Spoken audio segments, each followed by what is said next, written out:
પણ બોલવું એવું મારા પ્રભુને ગમે. ભગવાનને ગમે એવું બોલીએ ને તો માણસને પણ ગમે.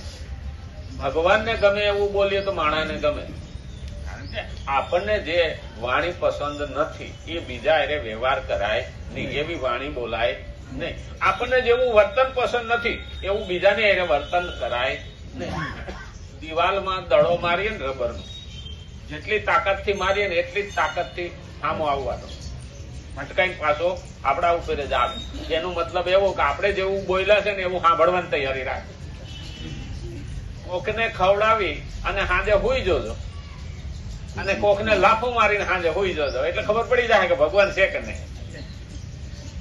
કારણ કે કોકને ખવડાવેલું હોય છે તો એના આત્માને સંતોષ મળ્યો છે, પણ તને હુવામાં સંતોષ મળે છે. શાંતિથી ઊંઘી જઈશ, વાહ આજ મારા આત્માને સાધક થઈ. અને કોકને લાફો માર્યો હોય તો હુતી વખતે કાલ 2 લાફા ખાવાની તૈયારી રાખો.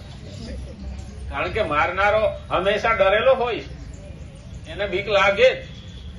અને એટલે ભગવાને કીધું છે પરમાત્મા પ્રાપ્તિની ઉત્કટ અભિલાષા હાલ જાગૃત થઈ જાય. કારણ કે સાંસારિક વસ્તુ મેળવવામાં તો આપણને એક તો લોભ છે, સંગ્રહ કરવાની ઈચ્છા છે, અને બીજું કઈ બાધક છે જ નહીં. આપણને સંગ્રહની ઈચ્છા જ બાધક છે. આપણે બધું મેળવવું સાંસારિક વસ્તુમાં. અને ખરેખર તો આપણે બીજી દેખાદેખીમાં જ આલીએ. આ ફેશન શું છે? બીજાની દેખાદેખી જ છે. અક્કલ વિનાનું અનુકરણ કરવું એને ફેશન કે. એક સમય એવો હતો કે વાળ લાંબા કરવાનું આવેલું હતું ને ભાઈઓમાં, પુરુષોમાં વાળ લાંબા કરવાનું આવેલું હતું. એક સમય એવો હતો કે બહેનોને વાળ ટૂંકા કરવાનું આવ્યું. હા, baby cut, boy cut. Bobby cut કઈ એવું કેતા? હા, એક જગ્યાએ તો પેન્ટ બુશર્ટ પહેરીને પેલા ભાઈ ઉભા હતા ને, હા લાંબા પેલા ટૂંકા વાળો વાળા, તે ઓલા વાહે વાળા કાકાએ કીધું, એ ભાઈ કે આગો જા ને કે. એટલે આમ કરીને કે હું ભાઈ નથી બાઈ છું. કે એ ભૂલ થઈ. એની આગળ ગયો તો વાળ લાંબા હતા કે આ તો બાઈએ દઈ છે ને. હા, એ બેન તો ખંભો લાવ્યો, આખી જાને તો ઓલા આમ ફરીને જોયું મૂછું વાળો. ઠીક છે, હું બેન કહી તો આ વાળ લાંબા હતા. આ ડખો થયો. એટલે જેને જે શોભે એ રાખવું છે. આપણે હસુડું બધું ઉચવાડી નાખ્યું છે. અને એટલે જ કીધું છે પરમાત્મા પ્રાપ્તિની ઉત્કટ અભિલાષા હાલ જાગૃત થઈ જાય તો હાલ જ પરમાત્માનો અનુભવ થઈ જાય. ઉત્કટ અભિલાષા આ હોવી જોઈએ. બાકી તો અનુકરણ, બુદ્ધિ વિનાનું અનુકરણ કરીએ ને એટલે એને આપણે ફેશનમાં ખપાવીએ. અટાણે તો શું છે, કેટલાય ફાટેલા જીન્સ પહેરી ફરે છે. મેં એક કીધું એટલી બધી પરિસ્થિતિ હોય તો લે થોડો પૈસા હું મદદ કરું, કહું એ ફાટેલું પેન્ટ પહેરીને ફરશો. મને કે આ ફાટેલા પેન્ટના જ રૂપિયા દીધા. મેં કીધું આવું અમારે તો નાના હતા તો અહીંયા ઠીકડું મરે એ હિસાબ કે ફાટ્યું હોય તો, અને તમે આ બધા કે અમારા નવા પેન્ટ ફાડીને પહેરવા. બોલો હવે આને ફેશન ગણવી કે હું? પણ એ પશ્ચિમી સંસ્કૃતિ અને વામપંથીઓ એવું વિચારે છે કે આવા લોકોમાં એવો વિચાર ગણી દો કે તવંગરના છોકરા ભિખારી જેવા થઈને ફરવા જોઈએ, એટલે એની ફેશનમાં નામ દીધું. અને આપણે એનું અનુકરણ કરતા વાર નહીં, કારણ કે જુવાનિયાનું મગજ વાળતા વાર લાગતી નથી. મનુષ્ય જીવનનો ઉદ્દેશ્ય કર્મ કરવું અને તેનું ફળ ભોગવવું એ નથી. મનુષ્યનો ઉદ્દેશ્ય એ નથી કર્મ કરવું ને ફળ ભોગવવું, એવો એનો ઉદ્દેશ્ય છે જ નહીં. કારણ કે ભગવાને એને શેના માટે મોકલો છે? સાંસારિક ભોગ અને સંગ્રહની ઈચ્છાના ત્યાગપૂર્વક પરમાત્મા પ્રાપ્તિની ઉત્કટ અભિલાષા ત્યારે જ જાગૃત થઈ શકે જ્યારે સાધકનો જીવનભરનો એક જ ઉદ્દેશ્ય પરમાત્મા પ્રાપ્તિ કરવાનો જ થઈ જાય. ખરેખર મારે ભગવાનને પ્રાપ્ત કરવા છે, આ જ સાધકનો ઉદ્દેશ્ય થઈ જાય. ખરેખર ત્યાં લઈ જવા માટે થઈને જ આ બધું છે. ભગવાન સુધી લઈ જવા માટે ઘણી વખત જાગૃત કરવા પડે. આમ તો જોવા જઈએ ને તો આપણે આ ભોગ, મોહ, ઈચ્છા ના જંગલમાં એવા અટવાઈ ગયા છીએ કે પેલા આપણે પેલા ફિલ્મ આવતા કે મેળામાં છોકરો છૂટો પડી જાય, પછી મા બાપ ગોતતા હોય તો મળે નહીં. અને પછી કોઈ માણસને જાણીતો મળી જાય અને એના હાથમાં છોકરું આવે એટલે લઈ અને મા બાપ પાસે એ છોકરાને લઈને જાય. તો છોકરું મળી ગયો એનો આનંદ તો ખરો જ, પણ લાવનારની ઉપર કેટલો આનંદ આવે. અરે તમે મારો છોકરો ખોવાઈ ગયો તો મને ગોતીને મારે ઘેરે પહોંચાડ્યો, બેહો, ખાઈ પી જાજો, હા ચા પાણી પીવો, કેટલી આગતા સ્વાગતા કરી. તો આપણે આ ભગવાનના છોકરા છીએ હો. અને આ ભોગના જંગલમાં મેળામાં મુદ્દા પડી ગયા છે. મારા જેવાને એવું લાગે કે હાલો ભગવાન પાસે લઈને જાઉં, લઈને જાઉં તો ભગવાન મારમાં રાજી થાય કે ન થાય. હા, તો આને જવા વાળો મા બાપ ને ભેટીને રાજી થાય કે ન થાય. મા બાપ થી જુદો પીડ્યો તો મને મા બાપ મળી ગયા, તો આપણો બાપ આપણને મળી જતો હોય તો આપણે રાજી થાય કે ન થાય. આ જ મહત્વનું છે. સત્સંગનો અર્થ શું છે? આ ભગવાન સુધી જીવાત્માને પહોંચાડવાની પ્રવૃત્તિ. તો શેના મારફત? તો જ્ઞાન એવું છે કે આપણને તરતા શીખડાવે, ભવપાર તરતા શીખડાવે. ઘણા શું કે છે, હું તને ભવપાર કરાવી દઈશ. ના ભાઈ, કોઈ કરાવી દે એમાં માલ નથી. કર્યા વિના કઈ મળતું નથી. કરેલું ફોગટ જાતું નથી. પેલું યાદ રાખવાનું, કોક ખાઈ લે તો આપણને ઓડકાર આવે ખરો નહીં. તો પરમાત્મા મેળવવો હોય તો આપણે જાતે કરવું પડે, અને જાતે ભક્તિ કરશું ને તો જ ભગવાન મળે. અને એ જ મહેનત આપણી રંગ લાવે. પણ આપણને ખોટો સમય બગાડાય નહીં કે ભાઈ તું બેહી રે, હું કરી દઈશ. નહીં, મને કોઈના ઉપર ભરોસો નથી. ભગવાન કે અહીંયા તો એકલો આવ્યો છો ને એકલો જવાનો. એકલો આવ્યો છો, એકલો જવાનું. હકીકતમાં આપણે જઈએ આવીએ છીએ ને આ દુનિયામાં તો શું લઈને આવ્યા હતા? કશું જ નહીં. મહેનત કરીને આપણે જવાનું છે.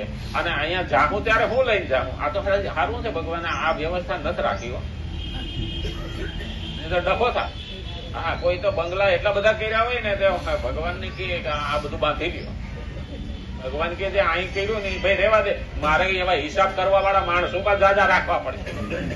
આ તો એક જ ચિત્રગુપ્ત રાખ્યો, બાકી એવી કોઈ વ્યવસ્થા નથી કે અહીંથી ગયા પછી લઈ જઈ શકે. અહીં જેટલું ભેગું કર્યું ને ભગવાન કેવું બોલે, હા આમાંથી કઈ નહીં આવે. આ દેહ પણ તારી ચિત્તા સુધી જ આવશે કે ત્યાં પૂરું થઈ ગયું. તદ પરલોક માર્ગે કર્માનુબંધન ગચ્છતિ. તારે મારી પાસે આવવું હોય તો કર્મનું પોટલું લઈને જ આવવું પડશે. અને એટલે જ આપણે ઘણી વખત એવું લાગે કે આ ભગવાને આવી ક્રૂર મજાક કરી. તો આ લખોપતિ કરોડપતિ લોકો, અબજોપતિ લોકો તો આપણને ત્યાં રહ્યા છે એટલી જગ્યા ન રહેવા દે. આ બધું ત્યાં ઢહળીને ભેગું કરે કે ન કરે? આ તો સારું છે, ચંદ્રમાં આ ઉપર હજી રહેવાનું નથી. નહીતર આ બધા અહીંથી લઈને બધું ડખો ત્યાં જાય. ઉભા કે મારું ફ્રીજ લઈ દો, મને સારું ગમે. આ તો ચાંદ્ર ઉપર ત્યાં ફ્રીજ લઈ જાય, નક્કી નહીં હો. અને કરશે એવું, અહીં તો રહ્યા જેવું રહેવા નથી દીધું. પછી ચંદ્ર ને મંગળ ઉપર તો કોઈ કાં છે, અને ત્યાં રહ્યા જેવું થાય ને તો એને સારું નહીં રહેવા દે. ન્યાય કચરા ઢગલો કરી. આપણા ઋષિઓ તો ત્યાં સુધી ગયા હતા. આપણું બધું જ શાસ્ત્રમાં લખેલું છે. બધા નવગ્રહનું લખેલું છે, સ્વર્ગનું લખેલું, નર્કનું લખેલું. આપણે નથી જોયું એટલે એમ નહીં માનવાનું કે ન હોય. ઘણાને શંકા થાય કે હશે ખરું? હા છે. કારણ જેમ સ્વર્ગ અને નરક છે એમ વૈકુંઠ પણ છે. ભગવાન સુધી પહોંચવા માટે આપણે જયારે પ્રયત્ન કરીએ ને, પણ ત્યાં ગયેલો છે એ પાછો આવે તો એને યાદ રહેતું નથી. અને જાય છે એ લખવા રહેતો નથી. હા, લખે ત્યાં સુધી જાતો નથી, અને જાય છે પછી લખવા રહેતો નથી. હકીકતમાં આ ભગવાને એવી ગૂંચવણ કરી છે ને, એટલે જેને જેને આનો અનુભવ કર્યો ને, જેને સમાધિ આવડે ને, ભગવાન એને વાતો કરતા હોય ને એને બધી ખબર છે. સમાધિમાંથી જાગ્યા પછી આ વસ્તુ થાય. ઘણાને એવું લાગે આવું થોડુંક હોય. મહાભારતમાં એક પ્રસંગ આવે છે, જયારે અશ્વત્થામા મરાયો ત્યારે દ્રોણાચાર્ય પોતાના દીકરાના મોહમાં સ્વર્ગમાં ગયા હતા ખબર લેવા, મારો દીકરો આવ્યો કે નહીં, એનો આત્મા આવ્યો કે નહીં. અને ત્યાં નહોતો, અહીંયા વાહેથી એનો દેહ ભાંગી ભૂકો કાઢી નાખ્યો.